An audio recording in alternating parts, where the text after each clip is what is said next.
to another episode of the Wanderlust Wealth Show. Today, I have my dear friend Wil Slickers, who is also the founder of Hospitality FM, the producers of this podcast, which is freaking phenomenal. And he's also a short term rental and hospitality expert. So, welcome, Wil, to the show. Thank you, Olivia. So excited to actually be on the show as we've been seeing all the behind the scenes. So really excited to be here. I know all the times that I mess up and I'm like, damn it, delete that, remove that.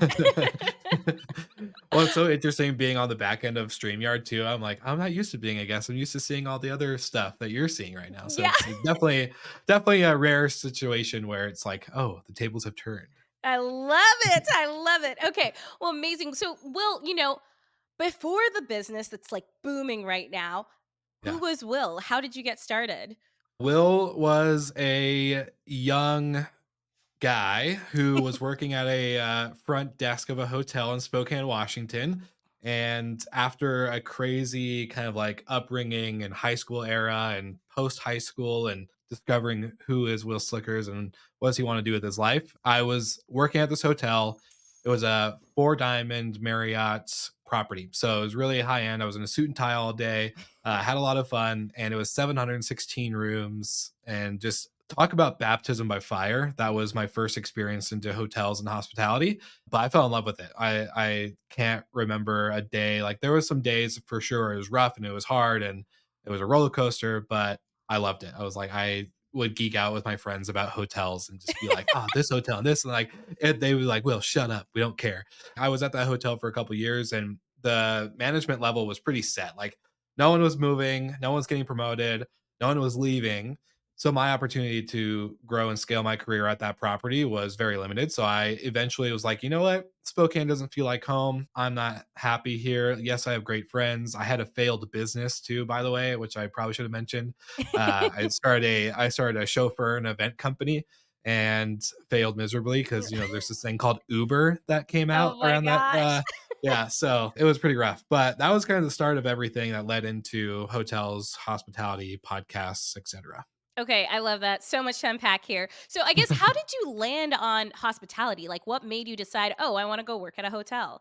I was honestly so I remember with my chauffeur business, I was just like closing it down basically and going through like a really weird period of depression and kind of like, okay, like obviously I have rent to pay, I have bills, like I need to eat. And I remember picking up clients at this specific hotel and remember because like when the valet port, I can remember it very clearly, like it's just a big wall of glass. And so you see into the lobby and you see the people with cocktails and coffee and they're like there's this ambiance that you could see from the outside and everyone's kind of dressed up, they all look nice. It was that sense of class where I was like, yeah, I want that. I want to look good, I want to feel good, I want to be in an environment where it's something where I'm in the room with people like that. And so I just remember like saying, screw it. I made up some fake resume that I hadn't touched since Oh like my probably god. like high school. Not like a fake, like I didn't lie, but I basically just was like, all right, I need to make this like my first job ever was a sign flipper or dancer on the corner Oh with like my Little gosh. Caesars. So like that was my first job. So it's like, how do you make yourself look really good from that type of experience? But thankfully, like I was in the Army National Guard. So like that really helped. And I went in, this was like all post basic training and all this other stuff. And I just went in with like my best suit and tie for my chauffeur days, asked for the manager to see if he was available. And he came out and it was like, yeah, I'll be with you in like 10 minutes. Give me a little bit, blah, blah, blah. Sat down with me, did an interview on the spot, looked at my resume. He's like, you have no hotel experience. Why should I hire you? And especially at that type of a hotel with like Marriott and Four Diamond, all the stuff. Anyways, so his name's Eric Peluso. I still give him a ton of credit for giving me my career start. But he basically was like, how are you with people? And I was like, I love people. I come from a big family, da da da da. And then he was like, how are you with technology? Do you think you could learn the front desk? Like, this is a high paced environment. We have a lot of softwares. There's a lot of this and that. And I was like, look, I'm not obviously like, I have no experience, but I'm a quick learner. I'm eager and I'm really hungry to like be in an environment where I can learn and grow and like actually have something I look forward to. And he was like, great. Cause if you answered that opposite where you're like, oh, I'm not great with people, but I can get better. He's like, you wouldn't have made it. So Yeah. you had the right answers. And that was the start of it all.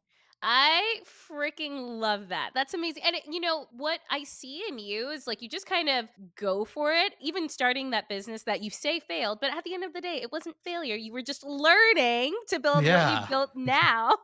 very expensive learning. So I guess what made you want to even start the chauffeur business? I hate paying for things, if that makes sense. And so I bought this car and I had this car payment. And I was like, how do I get rid of this car payment? Yeah. And so my natural instinct was like, I should drive people around. They pay me for driving them around in my car. And then that gets rid of my car payment. Yeah. That's like, that was the initial idea. And then I went through all the certification and inspections through the state. I got my, what do you call, not like a diamond, but you get your plaque basically from Washington and the city, and then I had to go through airport inspections for airport pickups and like all these things. I was like, Yeah. holy shit, I spent like $7,000 on this thing. Mhm. I was like trying to get rid of my car payment and I made it even bigger. So yeah, it was kind of like all these other little things I learned. But yeah, I was just trying to get rid of my car payment. That was really it. And I mean, honestly, though, that's like a good lesson just in terms of anyone who is looking to build a business or whatnot.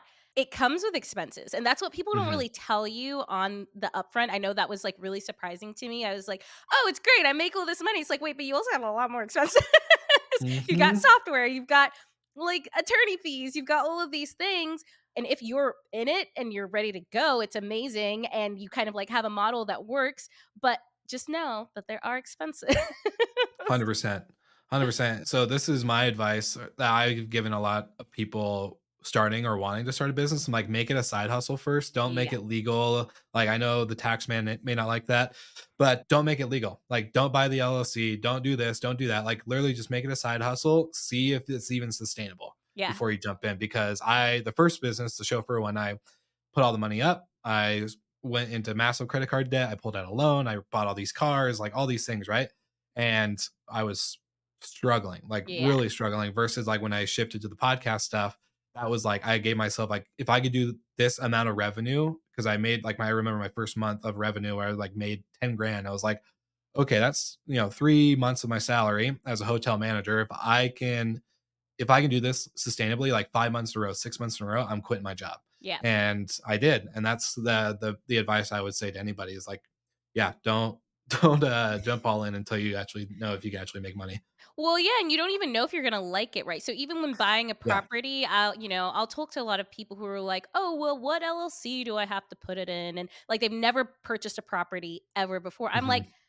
buy yourself like a primary residence first or something that you can like house hack, short-term rent or medium-term rent or long-term rent. Figure out if you even want to be a landlord right Mhm. before you go through all of these hoops and trying to find partners and trying to do these creative deals. Like you don't even know if you like this stuff yet. So don't go and like do all of that.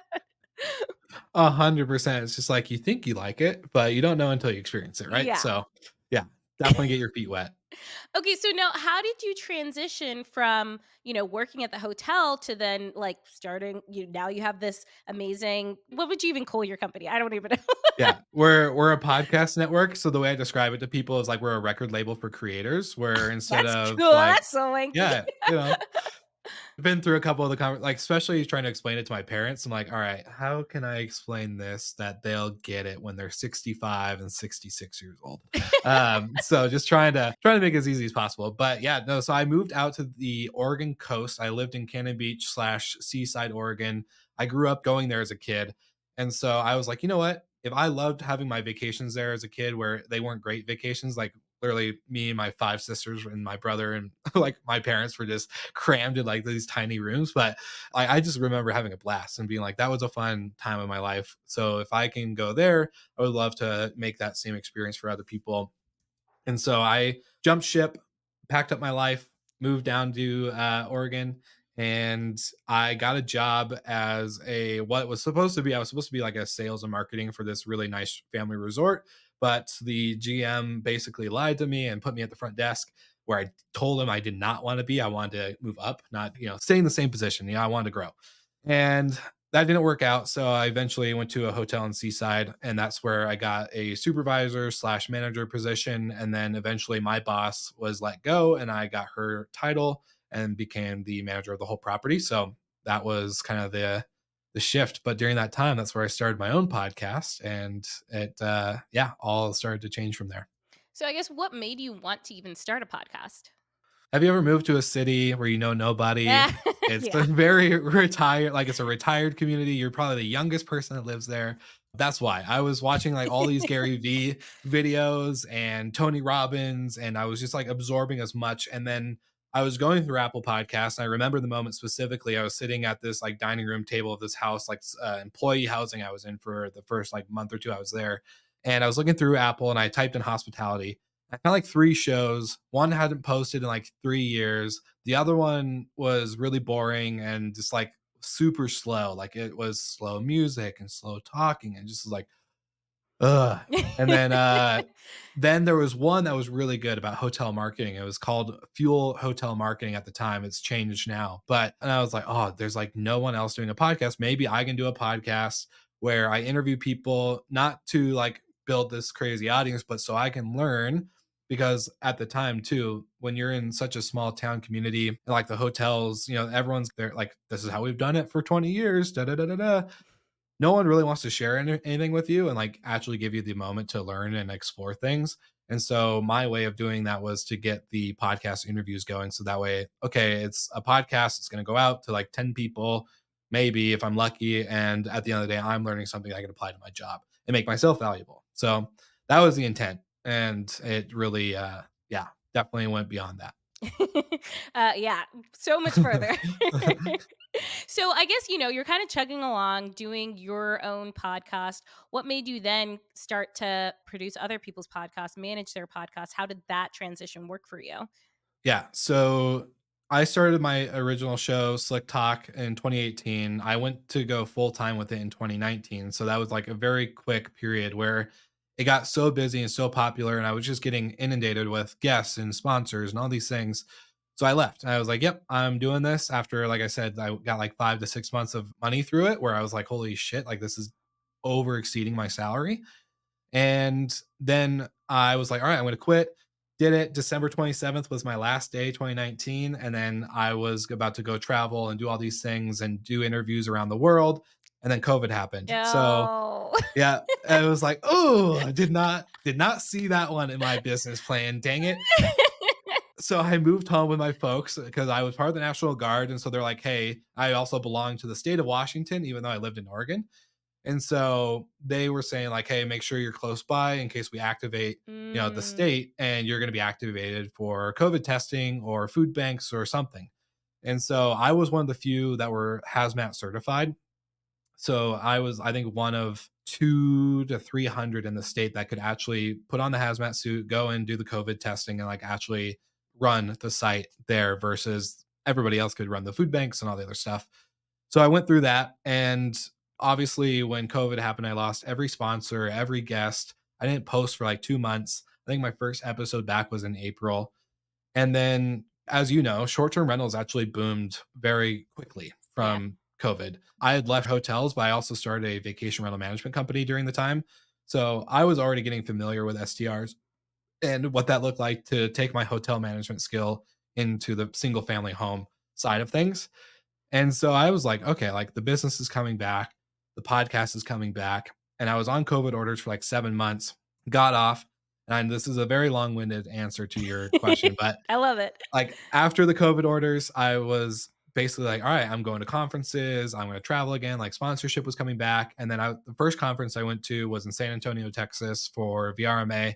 And I remember walking in to like the hotel lobby bar, and there's a line of people that started a podcast in the space. And they're like, hey, we have a lot of questions for you Oh and we my all want to gain gosh. like literally a line. It was like 5 or 6 podcasters, and I'm like trying to eat pizza. You're like, "How do you even know me?" Yeah.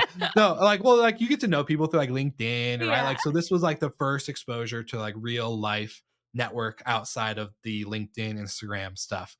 And so like knew the people, but Yeah. this was our first in-person experience. And so that line of podcasters lines up. And then a line of sponsors were like, hey, Will, we want to give you money. And I was like, look, I have no slots available. I have 2 shows and all of my podcasts were full. So like immediately, like kind of right there, the light bulb moment hit. I was like, why don't I join the two together? take a commission, help them produce, get their like audio quality up and all this other stuff, and then meet this demand of sponsorship. So that was how hospitality.fm was born. Ugh, that is so beautiful. I love it. So I guess it seems like a common theme that I'm kind of hearing is baptism by fire. You just kind of go right into it, don't really know where you're going, but you're like, let's do this and we'll figure it out as we go. Like, where do you think that trait comes from? That's a really good question. You caught me off guard. I was expecting like business questions or something.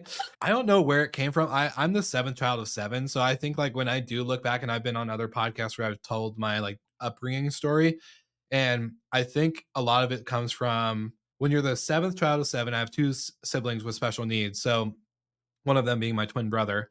And, love my parents. They did a great job with all of us. I definitely had moments throughout life where kind of like forgotten, right? Like you kind of Yeah. just slide under the radar and not forgotten, but like, yeah, just very much got away with a lot of things just because my parents, their attention was so much on other things.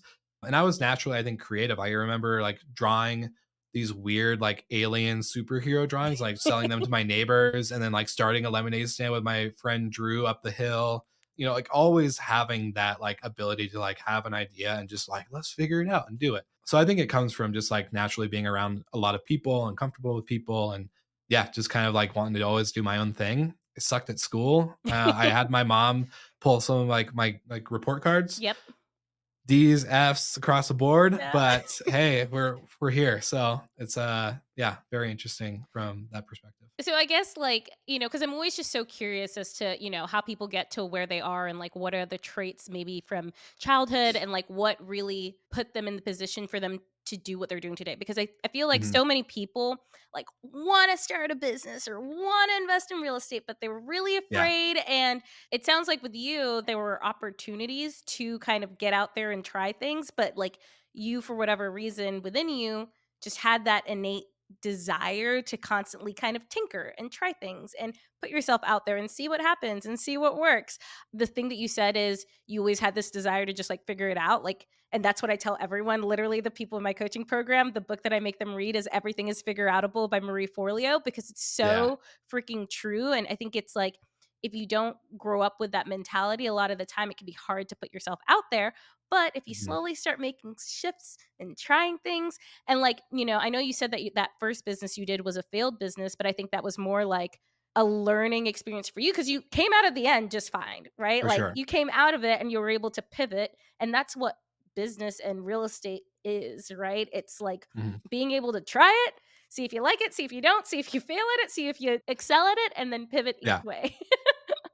100%. And the thing is, like, for anyone listening to it, it may sound like this like rosy story where yeah, the failure, but there was like a lot of depression afterwards. Hmm. And like before, like after high school, I was homeless for about a year. So like before I joined the National Guard, I went through a really dark part, like where drugs and alcohol and lots of horrible things. Like I had a horrible relationship with my parents. I stole from them. It was really bad. Like it wasn't like this, like, oh, this kid who was a go happy, go getter kid, like turned into entrepreneur. It's like no, like I had to find a lot of ups and downs in order and like live a lot of lives. Like anytime I'm with my friends and we're talking about this, I'm like, oh, like da da da da da. They're like, what? When did you do that? And it's like, well, I've lived a lot of lives. Like it really has been a very different showcase. But I think what you're talking about is so true. Is that I think there is no choice in this life in general, business, personal, etc., to not figure things out. You kind of have to like do it for yourself, and if you're not going to do it for yourself, no one else is going to do it for you. And Yeah. if they do, it's going to be under their thumb and under what they expect and wonder what they want rather than what you want. And that's no way to live. So I think 100% you're accurate. Drop the mic. I love it.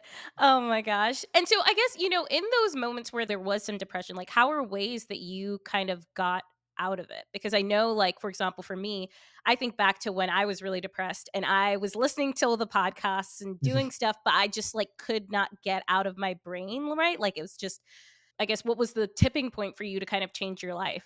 Yeah, one was a person, and then one was a thing that happened in the sense of a person named Mark Crawford. When I was going through that like period of being homeless, this family that I basically grew up with their kids, Leanna and Lindsay, we all grew up going to the same church together as kids in middle school and high school. they had like this 40-acre farm, horses, all this stuff. And basically, I remember Nancy, I don't know how I ran into her, their mom. I ran into her and she was like, "Hey, we need someone to muck the stalls. Can you muck the stalls for us?" And I was like, "I'll do anything. I need to make money. I'm homeless. I have no food." Like, she didn't know this, but I was just like, "Yes, like she's going to pay me. I'll shovel horse shit any day." And like, so that was basically it. But she saw in my car, like I was had like a sleeping bag and a pillow and like all these things. And she basically kind of like approached me and was like, "Hey, Will, I don't know what you're like doing after this, but basically, do you want to have dinner with us and maybe stay the night and we can have you back tomorrow?" And they had this huge house of like tons of room was open. And that night, Mark Crawford, the dad, made me dinner and he sat me down and had like a pretty like manly heart to heart where he's like, "One, you need to figure your shit out, but two, I'm here for you and I'm like want to like support you in any way. And the way I'm gonna help support you is you're gonna shovel horse crap 2 times a day. And then outside of that, you're gonna help feed the horses. You're gonna do all like I was basically their on-site hand." And I just told him, it's like, okay. And then he's like, after a couple months and whatever, you're gonna go get a job, you're gonna get clean. If I catch you high or drunk or anything, you're out. And that was like a big wake up. And he gave me a second chance and then encouraged me to join the military. And so when I joined, I went in, I think weighing 120, about 120. And then, Pounds? yeah, 120 Oh pounds. my Yeah. god. Yeah. I was a skinny kid always, like, growing up, and so, like, that person made a big impact to, like, get me out of that rut, and then secondly, when I got out of basic training and out of my advanced training for my job, in the military, which was a truck driver, I was gone at Fort Leonard Wood, Missouri for about 18 weeks, and so I came out weighing 165 pounds. I had confidence, I felt good, I looked good, I felt good about myself and who I was in my body. They break you down to build you up. And Mhm. so definitely had a lot of breakdown moments inside with my drill instructors, but they definitely like build you up to become a better person. And I think like the core values that the army taught me, integrity, loyalty, honor. Obviously, I grew up with good family, but never had like actual core values instilled into me, if that makes Mhm. sense. And so that was like a big experience. And so since then, like, yeah, it hasn't been a perfect ride, but anytime feel myself getting into a low moment or like I know that I can't live in Washington anymore because of the weather and the weather impacts my mood and I need sunshine and I need the other things that I didn't have growing up. So I think I've just learned over time that there's these ways I can get out of a funk if I ever get into one. And I've honestly, like, even though, yes, last week I had a shit week, I'm not gonna lie, like, I had a crazy amount of stuff happen where it was just a literal roller coaster, but, like, even with that being said, I've never been happier Yeah. because I actually truly, like, this, I truly have something I look forward to every day that I get to work on and work with great people, and if I don't work with great people, I immediately cut that business tie off and just say, "Great, I don't need to work with you." Like, yeah, it's not perfect, but at the end of the day, it's something that you want to build and want to do, and I've never been happier, so I think just having that freedom and the ability to recognize it too, like, I'm lucky, I wasn't given anything, and so to have the ability to have it work out after a lot of hard work and a lot of, ups and downs and triumphs and trials and success and kind of just a mix of everything, it just is kind of those 2 combined, I think. Okay, so I just got back from Nicaragua, truly living that freedom lifestyle that I always talk about. Left my computer at home, put my phone on do not disturb. And the best part about it was that my real estate was running in the background, still bringing me income without me having to lift a finger. And it was blissful. And when I got back, I was just like, more people need to set this up for their lives for freedom. Okay. And so I haven't done this in a little bit, but I am going to be hosting a free masterclass on June 25th on how to get started investing in real estate in 2024. Because, y'all, it is halfway through the year. And so many of you have told me that your goal was to buy real estate in 2024 and you still haven't done it. So let's change that, okay? And take you from burnt out corporate employee or burnt out business owner to actually bringing in passive income and having that freedom lifestyle. So come to my masterclass on June 25th. It is totally free. You can either find the link in the show notes or DM me the words free class. So like FREECLASS like separate free class on Instagram, and we will get you all signed up. See you on June 25th. I feel like a lot of people end up having to go through this like shedding of this old identity, right? Like, and really kind of it's that breaking down, which is just so important, but so painful to go through a lot of the time to really build yourself back up to the person that you need to be. And then the other thing that I really like that you mentioned is how your environment really does affect. And I feel like that's also why you gravitated towards hotels, and it's like the vibe, it's the energy, it's the sunshine. Like I think I literally posted on my Instagram story today. It's like I'm such a sunshine baby because like light really does impact It my mood. does. It's huge. It's It's huge. huge. I went on a walk this morning and I was like, if I didn't go on this walk, I would have been miserable today. Like it was just Yeah. so beautiful. It's like, oh, it's just I need it, you know? So Oh, I 100% agree. completely, completely. And it's like, I really do feel like we're like plants. Like we just need the right sunshine sometimes, and it can Just completely turn your day around. sunbathing all day. Truly. Oh my when it's like, I was born in the UK, and it's so funny because Yeah. anytime I go back, shockingly, every time I go back, there's at least a couple of days of sunshine, and it's like everyone is out and about, and they're like, "This is the best time ever." And so that's why I know for me, for example, whenever I'm looking at even properties to stay at or Airbnbs to buy, like, I'm like, "Does Mhm. it have enough sunlight?" Because it literally Yes. changes the entire vibe of a space. 100%. 100%. I couldn't agree with more with you. That's why I love Colorado. It's like, all right, 300 days of sun, give or Yep. take. I'm good. It doesn't need to be warm. It just needs to be sunny Completely. Okay, yeah. So you have been able to build this business, and we're going to go back into some more business stuff here in a bit. But for you've sure. kind of been able to build this business, your own way. You were able to move to Denver. You travel a lot for business. So how are you able to really manage this business while traveling and like all the chaos that happens and ensues? For sure. I think the biggest thing, and shout out to Mark Simpson if you haven't talked to him recently on the pod. I remember, so I was in London during COVID when as like the border shut down. Like that was my like attempt to I had like frantically figure out how to get home. And I remember like I posted something on Instagram where I was editing an episode, but I totally forgot to do it before my flight and all these other things. And he was like, "You're still editing your own podcast?" And I was like, "Yeah." He's like, "Well, why don't you have an editor?" And this was before the network and all this stuff, but that stuck with me. Like I had that thought carry through, and then so eventually, when I started the podcast network, my first hire was Claire, who is your producer, and she's been with us since day one. And then my second hire, about like 2 or 3 months after that, was Michael. And then we just had Kelsey join a year ago at the day of this recording. So it's her 1 year anniversary. We just hired a new guy. So like I immediately outsourced some things where I was like, I can't edit all these podcasts. There's no way. I don't want to edit my own anymore. I want to focus on like actually bringing a higher level of conversation, focusing on the partnership side, like all the other things and getting to know my listeners more. And so that was like the first thing. And so like virtual tools like Slack, Asana have been really helpful because like we're a whole like 100% remote team. That might change. I might start hiring some people in Denver because I do truly miss like that community Yeah. like aspect. But having a fully remote team, it works great. Like everyone knew the expectation when they joined the team that like, hey, you get assigned a show, your deadlines, you know when to follow up. Like you're a big boy, you're a big girl, and you know what to do. Like I'm not gonna micromanage you, and if I am micromanaging you, that means you're not doing your job. Amazing. Okay, yeah, and I mean that's literally like why I hired y'all to produce my podcast, right? Because literally an old Olivia would have tried to edit everything by herself, Mhm. write all her show notes, all of that, but like I don't actually want to be doing any of that. And like I get it Yeah. too. Anyone who's just starting out, you feel that pressure because you don't have the money to outsource or whatever that looks Mhm. like. But it's like even if you can find a VA, like I hired a VA, I'm like, what have I been doing my entire life? Like, how did I survive before? Because you don't realize how much clutter is in your brain just in terms of the things Yeah. that you want to do. And especially if you're someone who does want to be nomadic, right?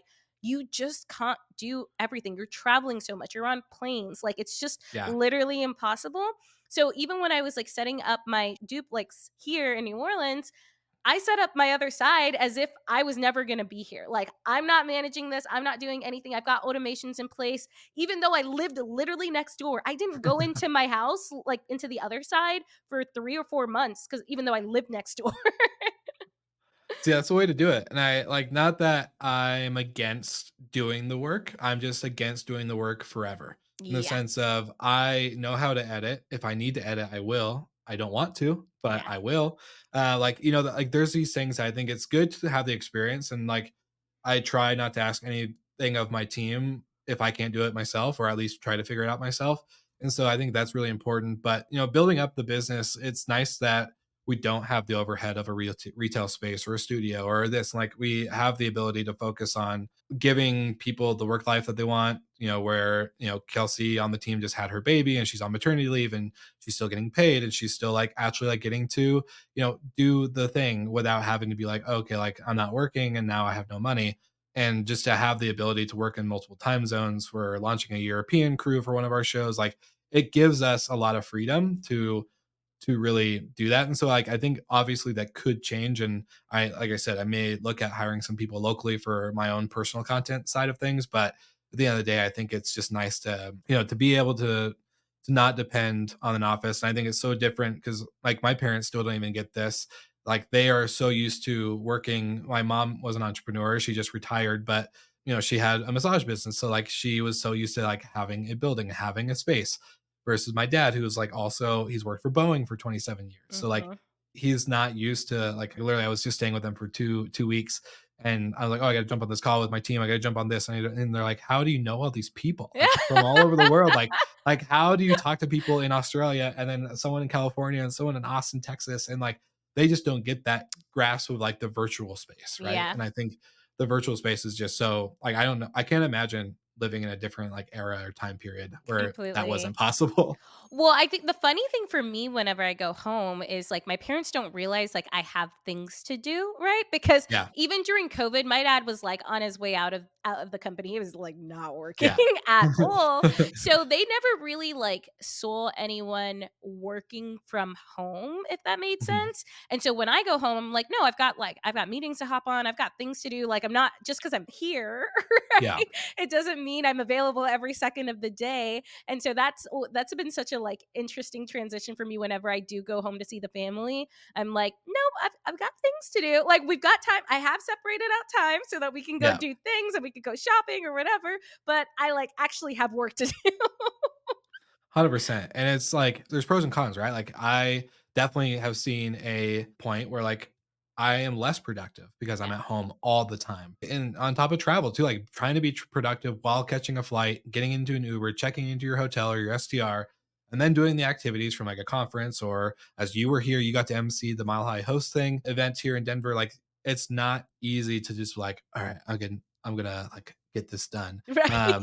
Like in this 5 minutes that I have in my Uber. So like there's just so many things. And so I think there's pros and cons for sure. But at the end of the day, like there's so much flexibility versus anybody that worked prior to COVID and had to have like an in-office job that took so much more time to do the same thing that you can do on your laptop. So Completely. And I know for me personally, I like that I can just like plan ahead and plan things out, right? So for example, yeah. January of this year, I didn't travel at all. I was like head down, we're getting shit done, you know? And then February, I was like, I'm traveling 90% of the month. When you started a podcast, there probably weren't as many podcasts around, but now there's a ton, right? So, what would you recommend? I guess, first off, who should be starting a podcast now in 2024? And what are some recommendations that you would have for them, like for anyone who is trying to start a podcast? Do you have another hour Yeah. or so to like quick, chat? quick tips, quick tips. I'll try to save the rants for later. But I think, look, like my mission and goal is to empower voices, so amplify voices. Like, that's what I've learned, that we built a platform, and now it's no longer about Will Slickers being the podcast host, it's about others and putting the spotlight on them. So I think there's a lot of power in it. And like I would love to say everybody should start a podcast, but I actually don't think everybody should start a podcast. Not that the market is oversaturated. Podcasts, there's only about 3.5 million in the world active and live. And then if you take maybe 25% of that, there's a lot that fade out pretty quickly that don't even make it a year. So like you don't have a lot of competition in the sense of the podcast space versus like YouTubers or Instagram influencers or other type of mediums. So podcasting is great. It's a very intimate medium, if I'm going to be honest. Yes, you and I are on audio and video right now, but the listener experience is so much more important than the video experience, in my opinion, because the video experience you can do a bunch in post and all this other stuff. Like I remember for the longest time, like, do you listen to Crime Junkies at all, Olivia? Mm-mm. Okay. Great podcast. Definitely check it out. Okay. But it's like a true crime podcast. They blew up very quickly. And Crime Junkies is started by Ashley Flowers, and she has this co-host named Britt. And I remember for the longest time, we would just listen on Apple, we'd just listen on Spotify. This was before video became a really popular thing for podcasters. And you just get to hear their voice. You don't get to see what they look like. And you get to like imagine what they look like in your head. And then I remember the first time I actually met Ashley, I was like, holy crap, like you Yeah. are not what I was expecting, Yeah. like at all, as a 20 million downloads a month or whatever type, stat. Long story short, if you're gonna start a podcast, like think about the intimate like experience that your listeners are gonna have versus your viewers. And then also take a good chunk of time and look at what podcasts are in the sector or topics or categories that you want to talk about and be in. Because yes, we are part of the problem at Hospitality FM and creating a ton of shows in hospitality, especially in short-term rentals. We're moving more into hotel and restaurant stuff soon, but like look out how many interview podcasts there are. Not that there's anything wrong with interview podcasts, but if you're going to do an interview podcast, how are you going to make your interview with a lot of these guests who have been on multiple shows Yep. talking about a lot of the same topics? How are you going to stand out? How are you going to make the conversation better? And how are you going to make them feel like that was like, man, my time with Olivia was so much better than my time with Mark Simpson because man, that guy and skin. Shout out to Mark. But like there's just so many things. So I think if you're going to start a podcast, like really take a deep dive into it, and then also don't skimp out on the equipment and buy like a cheap microphone first and then a higher level microphone and then another like just buy the expensive $225 mic. You'll Right. never have to buy a mic again. You'll be fine. Like don't skimp out. That's what I did. I bought like a 25, a 50, a 75, 100, 150, and then I finally got the two. And Like it's like at that point, you were just yeah, spending way more money. yeah, 100%. So just don't do that. Have good stuff from the get go and find a way to make your show stand out. Get creative, listen to other things, pick and pull what you like. If you can't build it yourself, like graphic design and audio, Upwork is a great resource. Find somebody that can make it creative and fun. Yeah, no, I mean, it's like become the radio show, right? Like when people were Yep. driving in their cars, I remember like even being back in the UK, there was a radio show that I used to listen to, and I still have their voice in my head, right? Because you listen to them every Monday or every Wednesday or every Yep. day, you know? But yeah, I remember seeing a picture of them and I was just like, wait, what? It's like, Yeah. how is that Yeah. the same person? But I also find that I buy from people after listening to their podcast because you really do Mhm. create like such an intimate connection with them. And I'm like, Yep. it's like I know you. It's like I'm in your brain, right? Like, 100%. 100%. I'm sure you're getting this already from your show. I've gotten that over the years. And then like there's even a point of like super fandom. If you are wanting to get into the creator economy, read the book Super Fans. It's game changing. I've read it like probably 5 times. But like literally it is wild. Like we have a live show that happens on Monday and Monday morning at 7 a.m. PST, 10 a.m. EST. And we literally have listeners that will message us and be like, "No show today? Like, we haven't seen it. Like, is it gonna like?" And it's a live show, so a lot of them block their calendars. Like, yep. it's crazy to see the like I don't know like type of kind of like super yeah I guess the super fandom that you build from something like that, and the consistency is so key. Yeah. Consistency in your publishing date, whether it's a live show, a pre-recorded show. You know this. I've told Yeah. you basically like, all right, Olivia, if you're gonna do it, like this is what you should do. Yep. And yeah, and so it's really important, I think, for especially this medium. It's the new radio. This is the new CBS, CNN, Fox. Like this is the new media. Yeah. And so yeah, it's not going anywhere. Well, that was like even on Instagram a few years ago when I was like a real estate agent. I used to post on Thursdays this thing called Tati Tour Thursdays. And I would Yeah. just like do tours of different houses that were on the market and people would guess how much they were. And every once in a while, I was like a day late and they're like, no, Tati Tour Thursday. I'm like, it's coming. Or if I like did two houses instead of three, I'm like, who's paying attention to this? People care. They Yeah. get bought in. They buy into it, especially if it's something different that they haven't seen on their feed, you know? So it's definitely I love that. Tati tours. Yeah. I love it. Gotta love the alliteration. I know.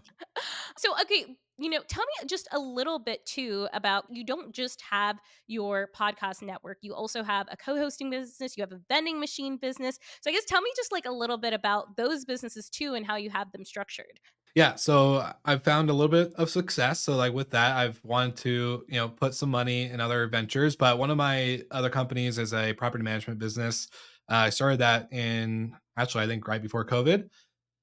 With my business partner Adam Knight, he's a CEO. He runs the day to day. I run most of like the tech stuff and the P&L, and just kind of looking, over the strategy of what we're going to do.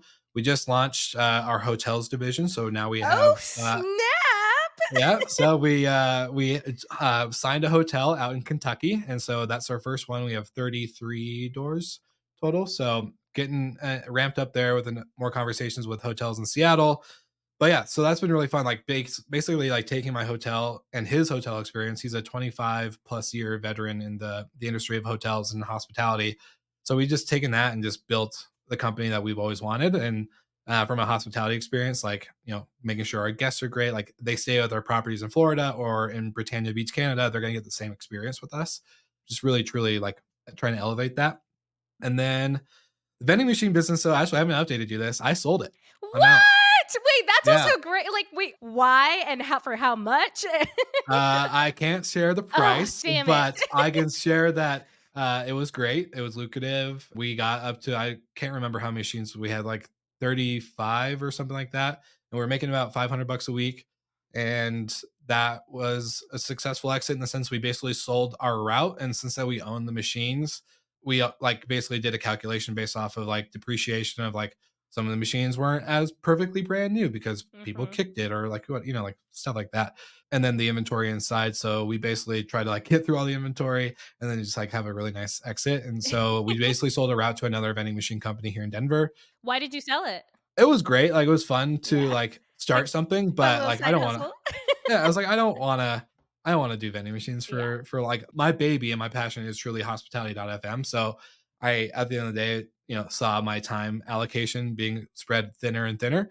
So that was that. And then we have like through our Good Morning show, we have like some businesses behind the scenes like Good Morning Retreats and Good Morning Startups and soon to be Good Morning Capital and Good Morning Europe. So we've launched kind of like a Good Morning network behind the actual network itself due to the rapid growth we've seen with listeners basically happening not overnight, but very quickly for that show to start in COVID and then immediately get to the point where it's like hit over 1 million downloads last year, Yeah. just in that year alone. Like it was crazy. So yeah, I've been able to have a little bit of fun, and I've invested in a couple startups. So just being a capital partner, being able to have some equity in some great teams and great visionaries and great executioners on other things that I don't want to personally like Yep. do, but I know it's a great business. So it's been really fun. I know that's like the big struggle with entrepreneurship, honestly. Like for me, right, is there's so many things that I want to do and so many things that I want to try, but like Yeah. what we know is like in order to really like be successful is you got to focus. Like you just got to Yeah. put your eggs into the basket that's going to like that you love, that's you're super passionate about, but some of those Yeah. other things you do kind of just have to put on the back burner. And like I know for me, like I have other business ideas that I want to do in the future, but I'm definitely not going to do it from the sense of I'm starting this all by myself, like I've done with a Yeah. lot of previous stuff. It's like either partner with someone or invest with someone and have them be the operators.